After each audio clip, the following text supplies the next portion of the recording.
శ్రీ గురుభ్యో నమ. శ్రీ మహాగణాధిపతయ నమ. శ్రీ మహాసరస్వతి నమ. హరి ఓం. శ్రీమాత్రే నమ. క్రోధీనామ సంవత్సరంలో మనకు వృషభ రాశి వారి యొక్క పరిస్థితి చూసినట్టయితే ఈ అక్టోబర్ మాసంలో వీరి నక్షత్రాలు వస్తే ఇక్కడ కృతికా నక్షత్రం 2, 3, 4 పాదాలు, రోహిణి నక్షత్రం 4 పాదాలు, మృగశిర నక్షత్రం 1, 2 పాదాలు దీనిలో చెందినటువంటివి. వీరి గ్రహస్థితి జన్మస్థ గురువు సంచారము, అట్లాగే ద్వితీయమందు కుజ సంచారము, రవి బుధ కేతువులు పంచమస్థాన సంచారము, 6లో శుక్ర సంచారము, అట్లాగే తదుపరి కాలము శుక్రుడు 8 సప్తమస్థాన సంచారము బుధుడితో పాటు, అట్లాగే ఈ యొక్క శని భాగ్యం వీక్షణ వక్రగతి వల్ల, అట్లనే గురుడు వక్రగతి వల్ల 12 వీక్షణ, రాహు ఏకాదశంలో ఉన్నారు. ఈ రకమైనటువంటి వృషభ రాశి వారికి రాబోయే అక్టోబర్ మాసంలో కొంత మంచిది గోచరిస్తుంది. ఎందుకంటే జన్మస్థ గురువు ఏదైతే ఉందో ఇప్పటివరకు కూడా వీళ్ళని ఇబ్బంది పెట్టేటువంటి గ్రహం జన్మస్థ గురువే. కాబట్టి ఈ జన్మస్థ గురువు ముఖ్యంగా ధనానికి అశాంతికి లోంచేస్తూ ఉంటాడు. జన్మస్థ శత్రుక్షేత్రమై ఉండడం వల్ల ఆవిడ గురువు ప్రశాంతతని ఇవ్వకపోవటం వల్ల ఏది చేసినా ఒక మానసికమైనటువంటి టెన్షన్స్ అనేది ఫీల్ అవుతూ ఉంటారు. దాని నుంచి కొంత బయటపడే అవకాశం ఉంటుంది. వక్రగమనం 10వ తారీఖు నుంచి జరుగుతుంది కాబట్టి గురువు. అట్లాగే కుజుడు ద్వితీయ స్థానంలో కుటుంబంలో ఏదో మనకు తెలియకుండా ఏమైనా జరుగుతుందేమో ఒక అహంభావంలో, ఒక భావంలో మనసులో ఉంటుంది, కానీ అక్కడ ఏమీ జరగదు. కొన్ని విపరీతమైనటువంటి చర్యలు అవకాశం ఉంటుంది. కుటుంబంలో కలహాలు అనేవి సహజంగా ఉంటాయి. అవన్నీ మనం మనసులో పెట్టుకోవడం వల్ల కొంత ఇబ్బంది పడే అవకాశం ఉంటుంది. అట్లాగే దుష్టులకి సాంగత్యంగా దూరం ఉండడం మంచిది. అది ఎలా తెలుసుకుంటామంటే వాళ్ళ ప్రవర్తన నియమావళి ఉంటుంది. కలహాలు అనేవి సహజంగా ఉంటుంటాయి. కాబట్టి 2వ స్థానంలో ముఖ్యంగా వస్తు నాశనము, అంటే ఏదైనా వస్తువు కొంటే ఆ వస్తువు కూడా నాశనం అయ్యే అవకాశం ఉంటుంది. అట్లాంటి తేజోక్షీణత, అంటే మొహంలో కొద్దిగా తేజోహీనత, అంటే పిక్కపోవటం, నిద్ర లేకపోవటం, లేకపోతే నా ఊరికేనే దాన్ని ఒక పని కోసం 10 సార్లు తిరగటం, ఇంకా జరగలేదే అనేటువంటి ఒక నిస్తేజంలో ఉండటం, ఇవన్నీ కూడా కొంతవరకు ఒక నిరాశను కోల్పించే అవకాశం ఉంటుంది ఈ వృషభ రాశి వారికి. అట్లాగే బుధుడు మూల త్రికోణమే పంచమస్థానంలో ఉన్నాడు కాబట్టి బంధుజన వర్గంలో మిమ్మల్ని పేరు పొందిన ఎవరైతే ఉంటారో వాళ్ళు మిమ్మల్ని తిట్టే అవకాశం ఉంటుంది. పేరు పొందిన వాళ్ళే. బంధువులకు దూరంగా ఉండడం మంచిది. రవి ఏదైతే ఉన్నాడో కన్యారాశి గతులై ఉన్నంతకాలం కూడా మీకు అనుకూలమైనటువంటి అంశమే. తర్వాత కూడా 6వ స్థానంలో నీచస్థితిలో ఉన్నాడు కాబట్టి మీకు తోడుగా ఉండేటువంటి వారే మిమ్మల్ని ఇబ్బందిగా పెట్టే అవకాశం ఉంటుంది. బంధువులు కావచ్చు, ఇంట్లో వాళ్ళు కావచ్చు, కుటుంబంలో కానీ. కేతువు ఏదైతే పంచమ స్థానంలో చికాకులు అనేది సృష్టిస్తారు. యొక్క సంతానం వల్ల కూడా చికాకులు ఉంటాయి. ఏదైనా మాట చెప్పినా వినకపోవటము, బతిమలాడించుకోవడం విపరీతంగా 10 సార్లు, ఇది మిమ్మల్ని కొంతవరకు అశాంతిగా లోన్ చేయటం. మరి ఎంత కుటుంబానికి ఎంత చేసినా ఇంత విలువే ఇస్తున్నారా అని చెప్పి ఒక మనసులో ఒక ఆందోళన అనేది కలుగుతూ ఉంటుంది. అట్లాగే శుక్రుడు నీచ స్థితి నుంచి ఏదైతే ఉన్నాడో బయటికి రావటము, ఈ 6వ స్థానంలో ఉండటం వల్ల శుక్రుడు గోచారీత్యా కొంతవరకు ఇబ్బందులు కలగజేయటము. స్వక్షేత్రం ఉన్నాడు కాబట్టి కొంత గొప్ప కాస్త మంచి రిజల్ట్స్ వచ్చే అవకాశం ఉంటుంది. కానీ పూర్తిగా సొంత ఇల్లు కాబట్టి ఒక 70% అనుకూలము, 30% ప్రతికూలంతో ఉంటాడు శుక్రుడు కూడా. బుధుడు మాత్రం చాలా అద్భుతంగా రాణిస్తున్నాడు. కాబట్టి బుధుడు యొక్క అనుగ్రహం కలిగి రాబోయేటువంటి పోటీ పరీక్షల్లో కానీ ఇతరతర యాక్టివిటీస్ పాల్గొనేటువంటివి ఏవైతే ఉంటాయో వాటిలో రాణించే అవకాశం ఉంటుంది. అట్లాగే ఈ యొక్క శని వక్రగతి వల్ల భాగ్యస్థాన సంచారం యొక్క వీక్షణ వల్ల ఎప్పటి నుంచో ఆగిపోయిన దీర్ఘకాలికంగా అప్పులు కావచ్చు, దీర్ఘకాలికంగా సమస్యల నుంచి బయటపడే అవకాశం ఉంటుంది. ఒక శుభవార్త అనేది వింటారు. అట్లాగే కొంతవరకు తల్లిదండ్రులకు సంబంధించినటువంటి విషయానికి వస్తే తండ్రికి అనారోగ్యం గోచరిస్తుంది. జాగ్రత్తగా తండ్రి గారి ఆరోగ్యం చూసుకోవటం మంచిది. అట్లాగే మేనమామలకు కానీ వాళ్ళ నుంచి కొంత దుర్వార్తాశ్రవణ అవకాశం ఉంటుంది. జాగ్రత్తగా ఉండడం మంచిది వాటి నుంచి కూడా. ఈ యొక్క రాహు ఏదైతే ఉన్నారో ఏకాదశ స్థానంలో ఉండడం వల్ల విదేశీయానంలో ఉన్నటువంటి వారికి కొంచెం ఇబ్బందిగా గోచరిస్తుంది వృత్తిరీత్యా వ్యాపారదుల్లో కానీ. కాబట్టి ఆ రాహు ప్రతికూలంగా ఉన్నాడు వీరికి. కాబట్టి వీటి నుంచి బయటపడే అవకాశం ఏంటంటే ఎంతవరకు మనము ముఖ్యంగా సొంత వాళ్ళే కావచ్చు, అక్కడ ఉండే పనిచేసేటువంటి ఉండడం వాళ్ళు మీరు వారి వ్యతిరేకంగా ఎప్పటి నుంచో మీకు మీ గురించి నిందలు వేయటం కానీ మీ గురించి 4 విషయాలు మాట్లాడి దాన్ని ఏదో యాగీ చేసి దాన్ని కొద్దిగా పైకి తీసుకొచ్చి వీరు దీనికి సహజంగా కరెక్ట్గా కారు అని చెప్పి మిమ్మల్ని బయటికి వెళ్ళే అవకాశం ఉంటుంది. కాబట్టి జాగ్రత్తగా అటువంటి వారితో మాట పట్టింపులు వస్తే మాత్రం వాటిని మీరు పెడచేను పెట్టడం మంచిది. ఒకవేళ అవి పట్టించుకొని ఉంటే మీకు మీరే నష్టపోయే అవకాశం ఉంటుంది.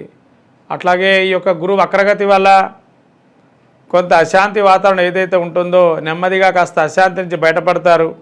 ఏదో టెన్షన్ నుంచి ఒక్కసారిగా ఒక పిన్ నుంచి మనం గుచ్చితే ఎట్లయితే శబ్దం మనకు నొప్పి కలుగుతుందో అందులో నుంచి బయటకు వస్తే రిలీఫ్, అబ్బాయి ఎటువంటిది ఏం లేదు, అంతా బాగుందే ఇప్పుడు పరిస్థితి అని ఒక చిన్న ఈ నెలలో మీకు వచ్చే అవకాశం ఉంటుంది. కాబట్టి ఈ గురువు సంచారం కూడా వ్యతిరేకంగా 12లో ఉన్నాడు కాబట్టి శుభకార్యాచరణ అనేది కొంత ముందరికి వెళ్ళే అవకాశం ఉంటుంది. శంకుస్థాపన పరంగా కానీ, గృహప్రవేశంగా పరంగా కానీ, వివాహాన్ని కానీ, ఇంకా ఏదైనా శుభకార్యాలు చేస్తే ఆగిపోయినటువంటి శుభకార్యాలు కానీ అవన్నీ ముందరికి వెళ్ళే అవకాశం ఉంటుంది. కాబట్టి మొత్తం మీద వృషభ రాశి వారికి కుజుడు ప్రతికూలంగా ఉన్నాడు ఇక్కడ, అట్లే శుక్రుడు ప్రతికూలంగా ఉన్నాడు. కాబట్టి మీ దగ్గర ఉండేటువంటి వెంకటేశ్వర స్వామి గుడికి వెళ్ళి స్వామివారికి కుంకుమార్చన కానీ హోమం కానీ చేసుకోవడం మంచిది. అట్లాగే సుబ్రహ్మణ్య స్వామి క్షేత్ర దర్శనం చేసుకోవడం చాలా వరకు మంచిది.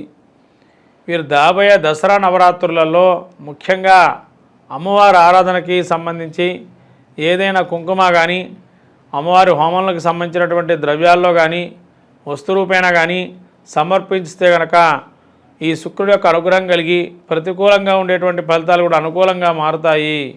అట్లాగే ఈ యొక్క వృషభ రాశి వారికి ముఖ్యంగా సినీ నటులకి, రాజకీయ ప్రముఖులకి కొంత 50% అనుకూలంగా ఉంది, తర్వాత 50% ప్రతికూలంగా కూడా ఉంది.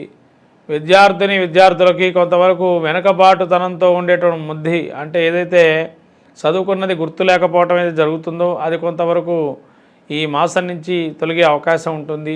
జ్ఞాపక శక్తి అనేది కొంత పెరిగే అవకాశం ఉంది, బుద్ధిమాంద్యం కూడా వెళ్ళి. అట్లానే విదేశీ వ్యాపారం చేసేటువంటి వారు కానీ, ఉద్యోగంలో అక్కడ చేసేటువంటి వారికి కొంత అనుకూలమైన వాతావరణం గోచరిస్తుంది. విదేశాలకు వెళ్ళేవాళ్ళు ప్రయత్నం చేస్తే చాలా మంచిది, అనుకూలించే అవకాశం ఉంది. కాబట్టి మొత్తం మీద వృషభ రాశి వారికి ప్రతికూలంగా ఉండేటువంటి గ్రహాలు కేతువు, అట్లాగే శుక్రుడు, ఈ విధమైనటువంటి ప్రతికూల వాతావరణం ఉంది. కాబట్టి ముఖ్యంగా రాబోయే దసరా నవరాత్రులలో ఏదైనా అమ్మవారికి వస్తురూపేణ కానీ, ధనరూపేణ కానీ, లేదా హోమ రూపంలో ఉన్న ద్రవ్యాలకు సంబంధించి కానీ మీరు చేసుకున్నట్లయితే చాలా మంచి ఫలితాలు పొందుతారు. ప్రతి శుక్రవారము అలచందలు తీసుకొని నానబెట్టేసి ఆవుకి అరటిపండు బెల్లం ముక్క కలిపి పెట్టినట్లయితే అనుకూలమైన వాతావరణం ఏర్పడుతుంది.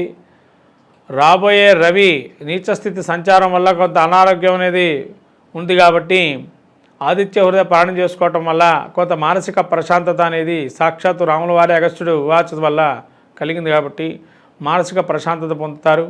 అవకాశం ఉంటే సుందరాకాండ పారాయణం అది యొక్క ధ్యానం చేసుకున్న పారాయణం విన్నా కూడా మంచి ఫలితాలు గోచరిస్తాయని వృషభ రాశి వారికి ఈ అక్టోబర్ మాసంలో ఫలితాలు. ఈ ఆశ్వీజ మాసంలో ముఖ్యంగా అందరూ కూడా దసరా నవరాత్రులు విరివిగా చేస్తుంటారు. శక్తికి అనుకూలంగా ఈ దసరా నవరాత్రులలో అందరూ కూడా ప్రత్యేకంగా చేసుకునేటువంటి అంశం ఏంటంటే కుంకుమార్చన అంటారు. అమ్మవారికి ఇష్టమైంది ఏంటయ్యా అంటే కుంకుమార్చన. ఒక్కొక్కరొకరు ఇష్టం కాబట్టి కుంకుమార్చన అనేది అమ్మవారికి ఇష్టంగా చేస్తారు. అలానే చీరలు కట్టడం, ప్రతి అమ్మవారికి ఒక రకమైన రంగు చీరలు కడుతూ ఉంటారు. ఈ ఆశ్వీజ మాసంలో ఈ 12 రాసుల్లో జన్మించినటువంటి వారందరూ కూడా రాబోయే అంటే జరుగుతున్నటువంటి ఆశ్వీజ మాసంలో అమ్మవారి అనుగ్రహం పొందటానికి కానీ ప్రతినిత్యం కూడా అమ్మవారికి మీ ఇంట్లో ముఖ్యంగా చందనాది తైలం కానీ లేదా జవ్వాది దొరుకుతుందండి మార్కెట్లో. ఈ జవ్వాదితో కానీ గంధాన్ని మిశ్రమాన్ని చేసి అమ్మవారికి పెట్టినా కూడా మంచి ఫలితాలు గోచరిస్తాయి. అమ్మవారికి ఇష్టం ఉంది ఏంటంటే తాంబూరతపూరిత. మనకు లలితా సహస్రనామంలో అనేక నామాలు ఉన్నాయి. అమ్మవారికి తాంబూలం అంటే సౌందర్య లహరిలో కూడా మనకేం చెప్పారు అంటే అమ్మవారి నాలుక ఎర్రగా ఆ తాంబూల చరణవరణం చేసుకుంటే ఎట్లా ఉంటుందో తాంబూల చరణవరణం ఆ తాంబూలాన్ని అమ్మవారికి మనం పెట్టాలి అన్నారు. ఇక్కడ ఉపవాస దీక్షగా ఎవరైతే ఉంటారో తాంబూలాన్ని గనక సమర్పణ చేస్తే అమ్మవారికి చాలా మంచిదైనటువంటి అద్భుతాలు మనకు గోచరిస్తాయి. సౌందర్య లహరిలో కూడా చెప్పబడింది కాబట్టి సౌందర్య లహరి చెప్పబడింది కాబట్టి సుగంధ ద్రవ్యాలు ఉంటాయమ్మ అమ్మవారికి పెట్టేటువంటి సుగంధ జాజికాయ, జాపత్రి, ఇలాచి, లవంగం, పచ్చకర్పూరం, యాలక్కాయలు ఇవన్నీ మిశ్రమంగా పౌడర్ చేసి దానిలో చిన్న ఒక్క కట్ చేసుకొని ఒక్క కూడా పెట్టేసి తాంబూలానికి ఒక లవంగాన్ని కూడా పెట్టి అమ్మవారికి ఇది కనుక సమర్పణ చేస్తే అమ్మవారి శీఘ్రగతిన ఫలితాన్ని ఇస్తుంది అని చెప్పి మనకు దేవి భాగవతం కానీ సౌందర్య లహరిలో కానీ చెప్పబడుతుంది. అట్లానే లలితా సహస్రనామంలో కూడా అమ్మవారికి ఇష్టమైంది బెల్ల పాయసంగా చెప్పబడింది. దుర్గాదేవికి బెల్ల పాయసాన్ని ప్రతినిత్యం కూడా అమ్మవారికి పెట్టడం వల్ల ద్వాదశ రాశులు అద్భుతమైనటువంటి ఫలితాన్ని పొందుతారు. ఈ ఆశ్వయుజ మాసంలో రాబోయేటువంటి పౌర్ణిమ కూడా చాలా విశేషంగా అశ్విన్య దేవతలకు సంబంధించినటువంటిది. అంటే రాజవైద్యులని పిలుస్తుంటారు వీరిని. అశ్విని దేవతల్ని రాజవైద్యులుగా వ్యవహరిస్తారు కాబట్టి ఈ ఒక పౌర్ణమి రోజున ఎవరికైతే మానసిక రుగ్మతతో అంటే మానసికమైనటువంటి టెన్షన్స్ అంటే ఎట్లా మన జాతకంలో ఏ విధంగా కనబడతాయండి అంటే ఇవి కేతువు చంద్రుడు లేదైనా రాహువు చంద్రుడు వీటి కలయిక వల్ల కానీ వీటి పరస్పర వీక్షణ వల్ల కానీ మానసికమైన రుగ్మతలు గోచరిస్తాయి. అంటే ఇమ్మెచ్యూరిటీ ప్రాబ్లమ్స్ అనేది ఉంటాయి. వాటికి కాను రాబోయేటువంటి పౌర్ణిమ ఏదైతే ఉందో ఆ రోజు కానీ చంద్రబింబానికి అంటే పౌర్ణమి నాటి చంద్రబింబానికి కానీ పాయసాన్నం చూపించినట్లయితే అన్ని భయాల నుంచి కూడా తొలగింపజేస్తుందని మనకు లలితా సహస్రనామంలో చెప్పబడింది. పాయసాన్న ప్రియాత్వస్థ పశులోక భయంకరి అని చెప్పబడింది. కాబట్టి పాయసాన్నాన్ని ఎవరైతే నివారణ పెడతారో అన్ని భయాల నుంచి కూడా పశుపక్షాదుల నుంచి ఉండేటువంటి భయాలు కానీ అనేక జంతువులు కానీ మనలో ఉండేటువంటి రాక్షసత్వాలు కూడా నిర్మూలన చేస్తుందని పాయసాన్నం అంటే అందుకని బెల్ల పాయసాన్ని కానీ పెట్టినట్లయితే అమ్మవారు అన్ని అనుగ్రహాన్ని మనకు ఇస్తుంది. ఇది ఈ దసరా నవరాత్రులలో ద్వాదశ రాశి వాళ్ళందరూ కూడా పాటించాల్సిన నియమం. శ్రీమాత్రే నమః.